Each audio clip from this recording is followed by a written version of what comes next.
हे hello guys, good evening. चल तो आज देखेंगे accounting standard 29 provisions contingent liabilities and contingent assets. I am using this Saransh publication by institute of chartered accountants of India. So 5-10 minute में revision करेंगे इस accounting standard की। तो पहले स्टार्ट करते हैं प्रोविजन से। उसके बाद हम लोग कंटिंजेंट लायबिलिटी आएंगे, फिर कंटिंजेंट असेट देखेंगे। सो प्रोविजन में मतलब क्या है? तो प्रोविजन एक तरीके की लायबिलिटी ही है। All right. बस लायबिलिटी और प्रोविजन में ये बेसिक फर्क है कि लायबिलिटी 100% हम लोग श्योर शॉट होते हैं कि हमको कब पे करनी है और कितनी पे करनी है। फॉर एग्जाम्पल, आपके पास कैंटीन का कॉन्ट्रैक्ट है। 31 मार्च तक आपने 1000 मील्स आपके फैक्ट्री में कंज्यूम किए गए।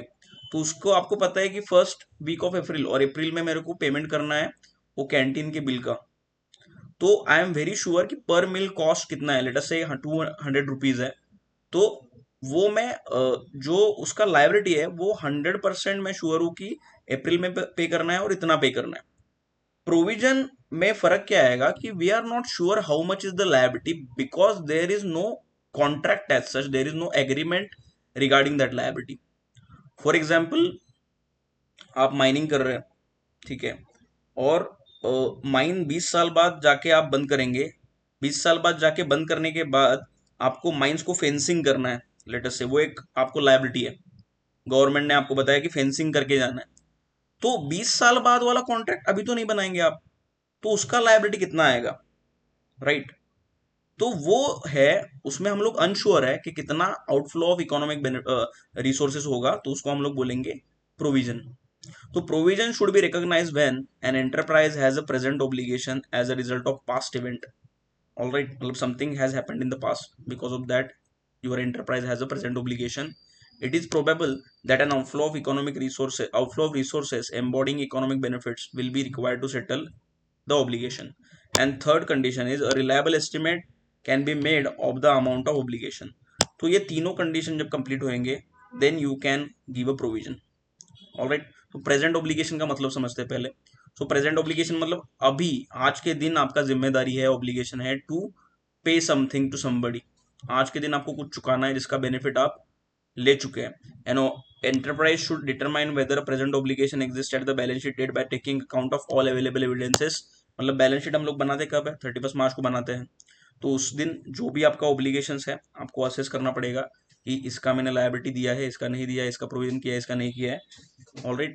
When it is more likely than not that a present obligation exists at the balance sheet date, the enterprise recognizes a provision if the recognition criteria are met.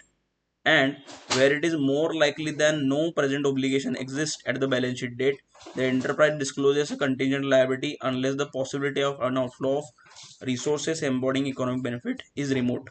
इसका मतलब ये है कि यहाँ पे मोर लाइकली देन नॉट अगर आपका present obligation exist करता है जिसमें आपका रिसोर्सेज का आउटफ्लो होगा to settle that obligation, more likely than not का मतलब है 50% से ज्यादा चांसेस है कि आपको वो ऑब्लिगेशन पे करना पड़ेगा, चुकाना पड़ेगा। तो आपको प्रोविजन देना है। और अगर वो 50% से लेस चांसेस है, it is more likely that no present obligation exist, मतलब 50% से लेस चांस है कि आपको वो कुछ चुकाना नहीं पड़ेगा, देन आपको उसको कंटीजेंट लायबिलिटी में दिखाना है। एंड अगर रिमोट चांसेस है, मतलब 1 2 3 4 5% चांसेस है कि आपको कुछ चुकाना पड़ेगा, then you need not disclose it under contingent liability as well. Alright. For example, आपके अगेंस्ट कोई केस लॉ लाया, तो वो केस लॉ में चांसेस है कि आप हार जाएंगे, 50% और मोर चांसेस है कि आप हार जाएंगे, तो आपको चुकाना पड़ेगा जो भी लायबिलिटी है, ठीक है।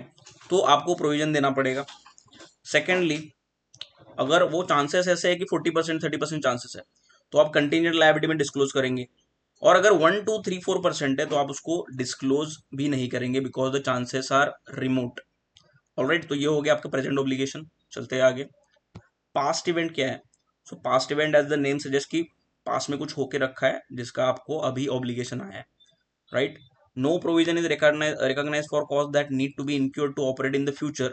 The only liabilities recognized is in an enterprise balance sheet are those that exist at the balance sheet date. मतलब आप suppose you are a loss making business, तो क्या आप फ्यूचर में होने वाला लॉस का प्रोविजन अभी कर सकते हैं? No, because you have that option to close the business. Right. Provision is done for the things where you don't have an alternative. ठीक है, जहां पे आपको अल्टरनेटिव ही नहीं है, वो उतना अमाउंट चुकाना ही पड़ेगा, वहां पे प्रोविजन किया जाता है. जहां पे अल्टरनेटिव है, वो लॉस कम करने का या एक्सपेंडिचर कम करने का, तो वो नहीं करते आप. तो फ्यूचर के लिए आपके पास अल्टरनेटिव है कि बिजनेस बंद कर दो, मत करो, तो लॉस नहीं होगा. Right. It is only those obligations arising from past event existing independently of an enterprise future actions that are recognized as provisions. मतलब कोई पास्ट इवेंट हो चुका है और जिसका ऑब्लिगेशन है ही है, चाहे आप फ्यूचर में जो भी करें, आपको प्रोविजन करना पड़ेगा. वो तो ये हो गया. An event that does not give rise to an obligation immediately may do so at later date because of the changes in the law. मतलब आपने कुछ आज के दिन किया है जिसके ऊपर कोई लॉ नहीं है, जो इलीगल नहीं है, बट फ्यूचर में जाके अगर उस पर लॉ आ जाए, देन आपको क्या करना है. फ्यूचर में जाके ऐसा लॉ आ गया कि आपको जो पुराने मिस्टेक्स है उसको रेक्टिफाई करना पड़ेगा, तो आपको ऑब्वियसली प्रोविजन लेना पड़ेगा. चलो, ये हो गया. तो यहाँ पे reliable estimate of the obligation कैसे किया जाए. So reliable estimate of the obligation के ना दो मेथड है बेसिकली, मैं आपको यहाँ पे मेंशन कर देता हूँ. एक तो है expected value method. Expected value method में हम लोग क्या करते हैं, हमारे कौन से अल्टरनेटिव्स हैं, ठीक है, उसको उसकी प्रोबेबिलिटी से मल्टीप्लाई करते हैं. मैं एग्जांपल देता हूँ आपको. फॉर एग्जांपल, अल्टरनेटिव 1 है, जिसमें हो सकता है कि आपका लॉस आ जाए. ठीक है, लॉस आ जाए आपका. एक मिनट.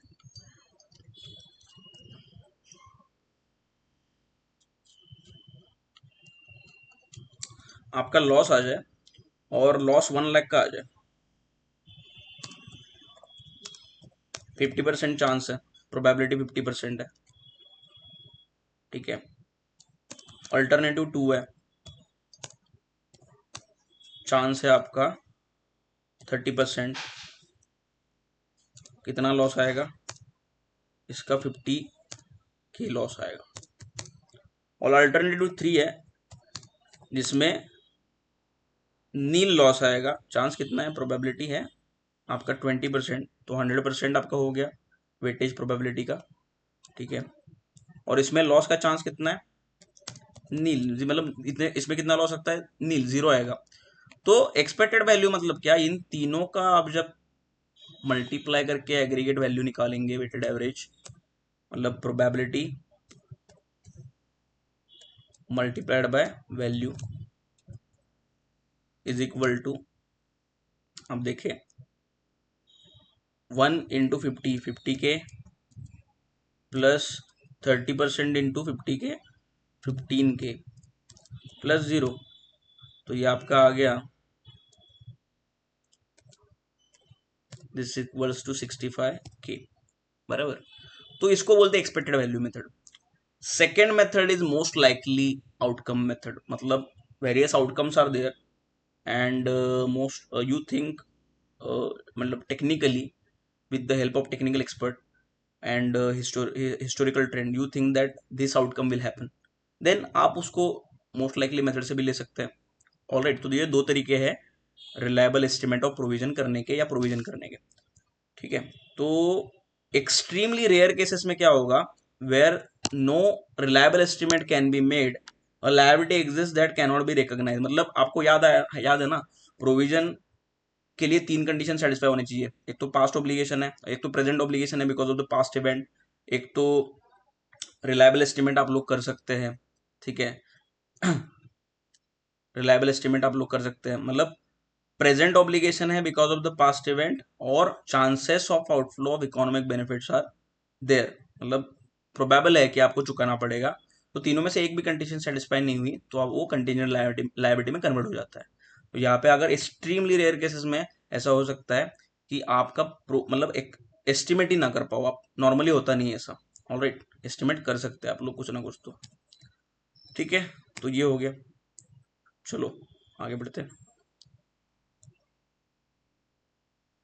नेक्स्ट आता है कंटीजेंट लायबिलिटी. तो जैसे मैंने बोला कि कंटीजेंट लायबिलिटी दो चीजों से आता है. एक तो आपका अगर प्रोविजन ना हो पाए, कोई ये कंडीशन ना सेटिस्फाई हो जाए, तो कंटीजेंट लायबिलिटी में आपको दिखाना पड़ेगा. या फिर कोई पॉसिबल ऑब्लिगेशन है. ठीक है. द पॉसिबल ऑब्लिगेशन है और वो किसी इवेंट पे डिपेंड करता है, जो हो भी सकता है नहीं भी हो सकता है, और जिसका आउटकम जो है वो आपके हाथ में नहीं है। फॉर एग्जाम्पल कोई केस लॉ डाल दिया आप पे, ठीक है, तो उसका आउटकम आपके हाथ में नहीं है, because it is being decided in the court of law, पूरी तरीके से आपके हाथ में नहीं है, ठीक है, और आपके फेवर में भी आ सकता है, आपके फेवर में नहीं भी आ सकता है। तो ये हो गया कंटीजेंट लायबिलिटी, ठीक है। An enterprise should not recognise a contingent liability, एक second, should not recognise the contingent liability but it should be disclosed. Obviously आप रिकॉग्नाइज नहीं करते, ये बैलेंस शीट में नहीं आता, फाइनेंशियल स्टेटमेंट में डिस्क्लोजर बोल के आता है। और contingent liability is disclose unless the probability is remote, ठीक है, रिमोट है तो आपको डिस्क्लोज करने की जरूरत नहीं है। Where an enterprise is jointly and severally liable for an obligation, the part of the obligation that is expected to be made by other parties is treated as contingent liability, ठीक है। तो जैसे bank guarantee देती है banks, तो those are bank guarantees are contingent liabilities for the bank, ठीक है, क्योंकि मेन आपका बैंक गारंटी अगर हो भी सकता है कि आपको देना भी पड़ सकता है। Third thing is contingent assets. Contingent asset मतलब कंटीजेंट लायबिलिटी के उल्टा। अगर आपने कोई case law, suppose again case law का एग्जांपल लेता हूं मैं, किसी ने आपके ऊपर केस डाल दिया 2 करोड़ का, कोई पेनल्टी है या कुछ है, तो आपने उसका प्रोविजन ऑलरेडी लेके रखा है, because you are thinking that the outflow of economic resources is more than 50%, 60% chances है कि हमको चुकाना पड़ेगा। आपने प्रोविजन ले लिया 2 करोड़ का, बट लेटर ऑन ये भी हो सकता है उस केस में कि आप जीत भी सकते हैं, तो वो कंटीजेंट असेट हो गया ना, बिकॉज ऑलरेडी अगर आपने प्रोविजन लेके रखा है, तो अगर आपके फेवर में वो केस आ गया जिसके भी थोड़े चांसेस है, 40% चांसेस है, तो वो प्रोविजन रिवर्स हो जाएगा, तो वो कंटीजेंट एसेट हो गया, right. So contingent asset usually arise from unplanned और other unexpected event that gives rise to the possibility of an inflow of economic benefit to the enterprise. Enterprise कभी भी contingent liability को recognise नहीं करती, because as per the conservatism principle, हम लोग finance में हमेशा क्या करते हैं, एक्सपेंडिचर लेट से रिकॉग्नाइज करते हैं, और एक्सपेंडिचर जल्दी से रिकॉग्नाइज कर लेते हैं, इनकम रिकॉग्नाइज करने में बहुत टाइम लगाता है। A contingent asset is not disclose in the financial statement. अगर है भी कंटीजेंट असेट, तो उसको बोर्ड बोर्ड ऑफ डायरेक्टर्स के रिपोर्ट में उसको डिस्क्लोज किया जाता है, not in financial statement. Contingent asset जब पक्का हो जाए आपका, कि वर्चुअली सर्टन हो जाए कि वो inflow of economic benefit will happen, तभी आप क्या करेंगे, उसको इनकम में रिकॉग्नाइज करेंगे। फॉर एग्जांपल अगर इंश्योरेंस, कोई लॉस हो गया आपका किसी असेट का, इंश्योरेंस कॉन्ट्रैक्ट है, ठीक है, तो लॉस पहले आप लोग बुक कर लेंगे, एक्सपेंडिचर ले लेंगे, फिर इंश्योरेंस अथॉरिटी, इंश्योरेंस कंपनी आपको जब कम्युनिकेशन देगा कि भाई देखिए ये हम आपको इतना पैसा दे रहे हैं, इतना इंश्योरेंस क्लेम सेटल करेंगे, तब जाके वो वर्चुअली सर्टन हो जाता है कि you will get this amount, otherwise it is contingent asset only. और ये आप तब रिकॉग्नाइज करेंगे जब इंश्योरेंस कंपनी से आपको कम्युनिकेशन आएगा, ऑलराइट, क्योंकि वो वर्चुअल सर्टेनिटी बन जाती है। वर्चुअल सर्टेनिटी मतलब ऑलमोस्ट फिक्स। जैसे कि आज 30 मार्च है, ठीक है, और क्या 1 अप्रैल आएगा, तो वर्चुअली सर्टन है कि 1 अप्रैल आएगा, ठीक है। क्या आप लोग मई का एग्जाम देंगे, हाँ वर्चुअली सर्टन है आप लोग मई का एग्जाम देंगे, because you have filled the form, right, तो इसको बोलते हैं वर्चुअल सर्टेनिटी। चलो, तो ये आपका हो गया contingent liability, contingent asset and provisions, alright. I hope you understood the concept. अगर कोई डाउट है तो आप पूछ सकते हैं।